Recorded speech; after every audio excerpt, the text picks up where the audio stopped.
pós-créditos Classics e a maratona Harry Potter não pode parar, porque no terceiro filme da saga tudo muda, o intervalo entre os filmes fica um pouco maior, agora são 2 anos ao invés de 1, e qualquer semelhança com o intervalo entre o segundo e o terceiro vídeo dessa maratona é mera coincidência. E o mais importante, Chris Columbus passa para a produção e Alfonso Cuarón assume a direção desse que é um dos melhores, se não o melhor filme da franquia. Eu estou falando, é claro, de Harry Potter e o Prisioneiro de Azkaban. E finalmente Harry Potter vira cinema. E não entendam mal, não quer dizer que eu desconsidere os 2 primeiros filmes e não acho que eles são filmes de verdade. Não, eles são sim. Mas os 2 primeiros filmes são muito mais alguém contando a história dos livros pra você com muito dinheiro e com uma puta produção e com atores e tudo, do que uma adaptação de um livro de verdade. Se você tá acompanhando a maratona, você já viu que o problema dos 2 primeiros filmes era a fidelidade exagerada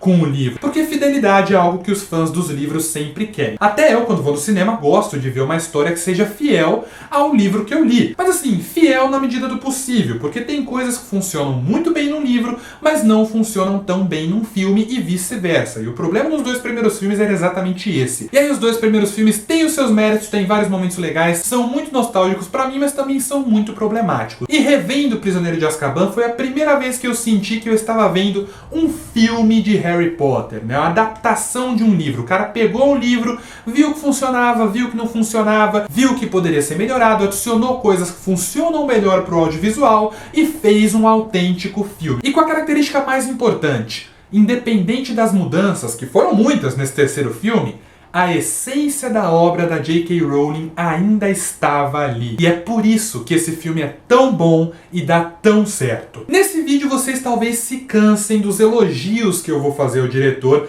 Alfonso Cuarón. Pra mim ele é um dos diretores mais talentosos dessa geração, mas vale dizer uma coisa, eu tenho essa opinião agora, no alto dos meus 23 anos. Na verdade, eu já tinha mudado de opinião há uns anos, né? Mas assim, atualmente eu acho isso. Mas quando eu assisti o Prisioneiro de Azkaban, lá com 10 anos de idade, eu odiei o filme. E eu odiei porque eu era uma criança inocente que tinha acabado de ler o livro e queria ver o livro exatamente transposto na tela, igual os 2 primeiros filmes. E nesse caso é bom quando as concepções mudam. Eu critiquei muito o roteiro dos 2 primeiros filmes, então aqui é hora de elogiar. O roteiro de Prisioneiro de Azkaban é excelente. É uma das melhores coisas desse filme. Se eu falei que Câmara Secreta já era mais ou menos estruturado como um filme, Prisioneiro de Azkaban é cinema na sua essência. O filme tem 2 horas e 20, mas nesse caso a gente não vê o tempo passar porque o filme passa muito rápido. Ele é extremamente dinâmico, sempre tem alguma coisa acontecendo e existe um equilíbrio perfeito que não existia nos 2 primeiros filmes entre o desenvolvimento de personagens, das relações entre eles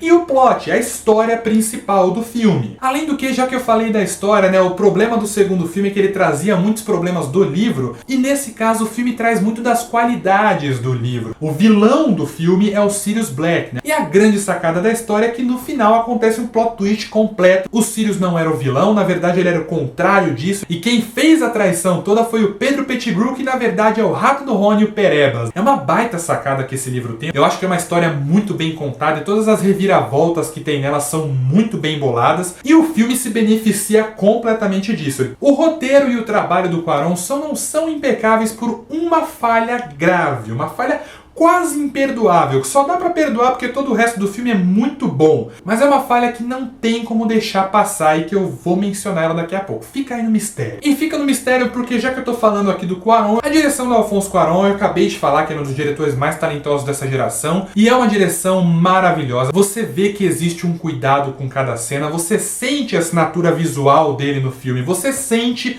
que tem alguém comandando essa história. E foi uma experiência maravilhosa rever esse filme mais velho, né, mais entendido de certas coisas, porque eu peguei vários detalhes que eu não dava muita atenção antigamente. É muito legal ver que o Cuarón enxerga o universo Harry Potter como algo excêntrico. O mundo mágico e as criaturas e pessoas mais diferentes ali do universo do Harry Potter são mostradas sempre de uma forma excêntrica. E isso ecoa em tudo no filme, na fotografia, no design de produção, na trilha sonora, como por exemplo na cena que a tia Guida vira um balão, que é maravilhosa.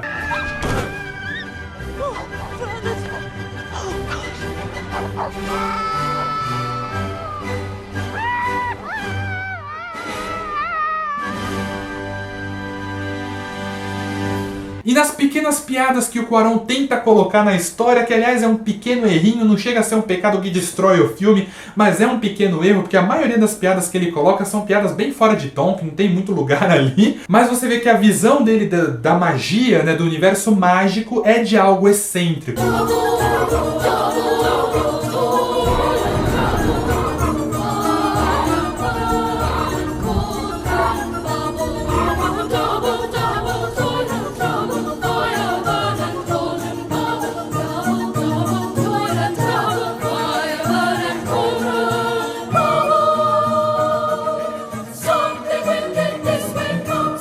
Visualmente, o Cuarón faz uma reinvenção praticamente total do universo Harry Potter. Você vê que ele pegou ali o que o Chris Columbus estabeleceu mais como inspiração mesmo e reconstruiu tudo da sua maneira. E foi algo muito positivo, né? Nesse filme a geografia de Hogwarts mudou completamente. Ela tá ali no meio de montanhas, tem várias colinas, tem pontes enormes assim em cima de lagos. É um negócio bem diferente daquele castelo que de longe parecia estar no alto de uma montanha, mas quando eles estavam lá dentro era um negócio completamente reto. E você sente que as dependências ali de Hogwarts são gigantescas e são muito reais. Dá pra ver que o Cuarón tentou fugir um pouco dos efeitos visuais. O filme tem efeitos visuais, obviamente, não tinha como não ter, mas em cenas em que eles eram realmente indispensáveis. Por isso mesmo, vale dizer que os efeitos visuais são muito competentes. O Bicurso é uma criatura extremamente bem feita.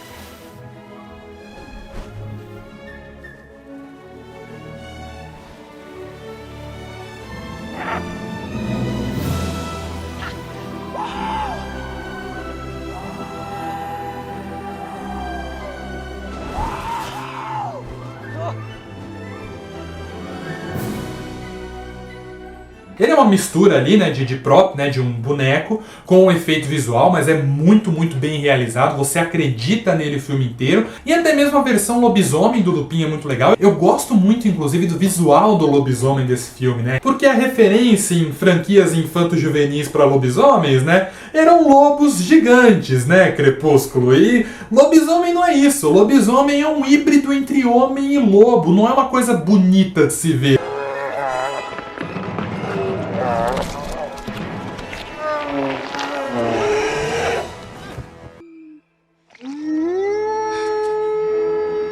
E o lobisomem desse filme é um bicho feio e assustador, eu gosto muito do visual dele. Mas acho que em termos visuais nada é tão diferenciado nesse filme do que a fotografia. E aliás, esse filme mostra como a fotografia ela é importantíssima e ela pode definir um filme. Porque a fotografia aqui, desde o primeiro momento, mostra que O Prisioneiro de Azkaban é um filme completamente diferente dos dois primeiros. O filme todo tem cores mais frias, né? Ele carrega ali aquela dualidade entre o mundo mágico ser um lugar deslumbrante, mas também poder ser um lugar muito perigoso. Você vê que o tempo que eu passei aqui falando das tecnicalidades, né, e todos os detalhezinhos que tem nessas partes técnicas, mostra o cuidado que o Cuarón teve na direção desse filme. Eu falei que eu ia fazer muitos elogios ao cara aqui, vocês iam até cansar, né? No elenco, entre as adições desse filme, acho que esse foi o que teve as adições mais valiosas, né? Você tem a Emma Thompson perfeita como Trelawney. I am Professor Trelawney.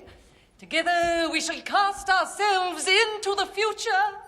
O David Thewlis foi uma escolha inspirada para Lupin. Ele é um Lupin extremamente carismático, o que é perfeito para o papel. O personagem é sensacional, é um dos meus personagens favoritos da saga, inclusive. Rende alguns dos melhores momentos do filme. E todos os diálogos que ele tem com Harry são muito bons, muito bem escritos. Your mother was there for me at a time when no one else was.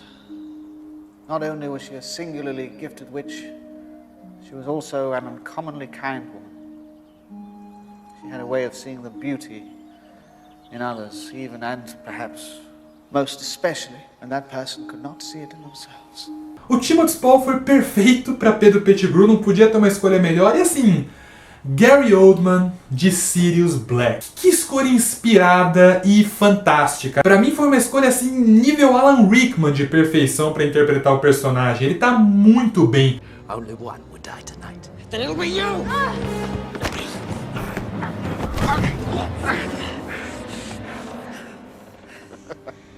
Are you going to kill me, Harry? E antes de encerrar e falar do defeito do filme, eu preciso fazer mais alguns elogios às decisões criativas do diretor. Porque antes de acabar esse vídeo eu não posso ficar sem falar dele ter escolhido o Salgueiro Lutador para simbolizar a passagem de tempo do filme. Isso é uma sacada maravilhosa. Primeiro porque o Salgueiro Lutador desempenha um papel muito importante no filme. Depois porque que maneira mais perfeita de mostrar que eles passaram um ano inteiro ali do que mostrar uma árvore, né? Que é o que mais muda durante a passagem das 4 estações. Inclusive, falando em passar um ano inteiro ali, cenas como a dos meninos ali testando balas, né, com barulho de animais, são cenas que a princípio fazem a gente pensar que elas não acrescentam nada, né, que elas estão ali só pra enrolar. Mas elas têm uma importância sim. Isso, né, essas cenas e o fato deles aparecerem a maior parte do filme com roupas normais. É mostrar que esse povo mora ali. Porque nos 2 primeiros filmes, a gente só vê eles tendo aula com roupa de escola e discutindo a história do filme. Nesse filme não, você consegue perceber que eles passam o ano inteiro ali, que eles moram naquele lugar. Ou seja,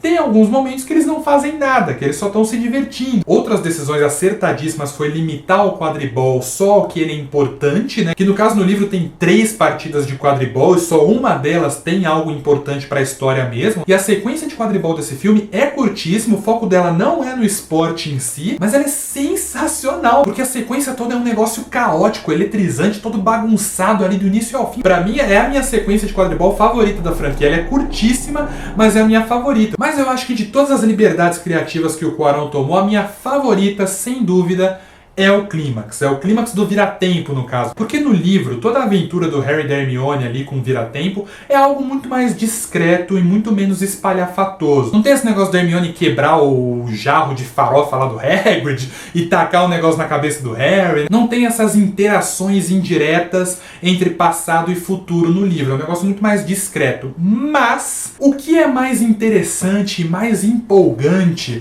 numa sequência de viagem no tempo no audiovisual do que a interação entre o passado e o futuro. O fato de ser o próprio Harry, né, conjurando o patrono ali no final, se torna ainda mais significativo por todas as outras interações que a gente viu anteriormente. Inclusive, prova maior de que esse filme carrega completamente a essência da obra da Rowling é a cena em que o Harry conjura o patrono incorpóreo, ali na cena da viagem no tempo. Porque é um momento que o Cuarón faz de uma maneira belíssima e o Daniel Radcliffe, inclusive, ele melhora muito nesse filme em relação aos 2 primeiros. Os 3 melhoram muito, né, em relação aos 2 primeiros, mas o Daniel Radcliffe, eu elogio ele aqui nesse filme, porque assistindo o filme antes de fazer esse vídeo, você realmente sente a emoção dele ao perceber, né, que na verdade não é o pai dele, é ele mesmo que está conjurando o patrono. Harry! Expecto Patronum!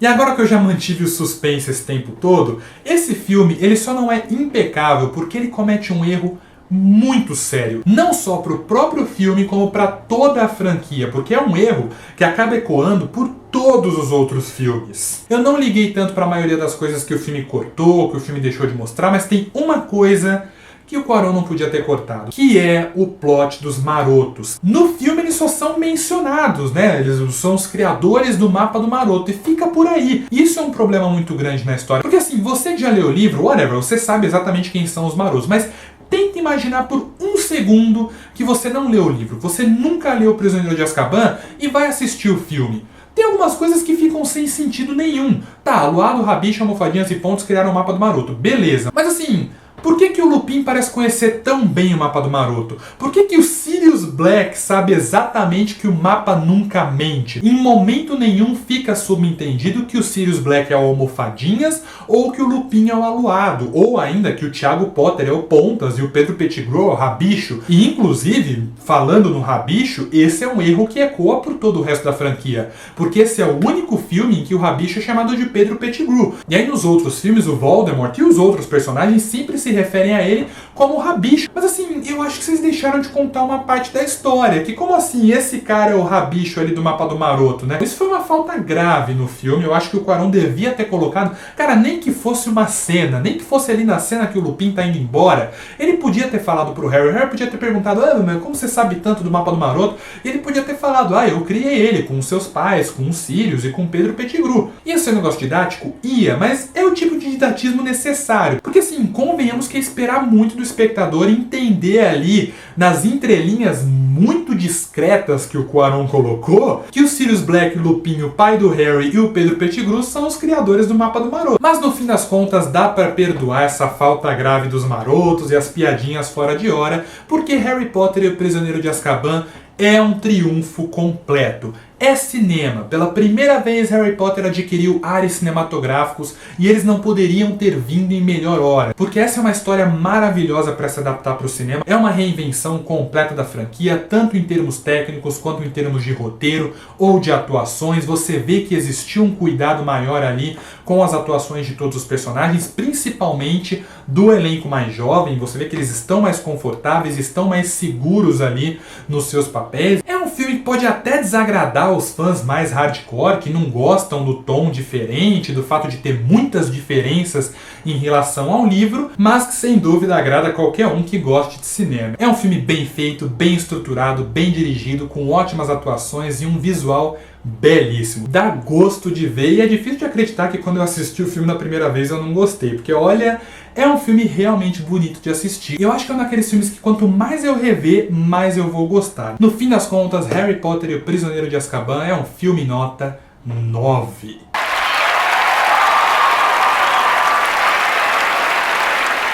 E este foi mais um pós-créditos. A maratona continua no próximo vídeo com Harry Potter e o Cálice de Fogo. E aí, em termos de qualidade, pelo menos pra mim, a coisa muda da água pro vinho. Mas vamos esperar, vamos deixar pra falar tudo no próximo vídeo. Comente aqui embaixo o que você acha de Harry Potter e o Prisioneiro de Azkaban, porque eu vou ficando por aqui. Até o próximo vídeo.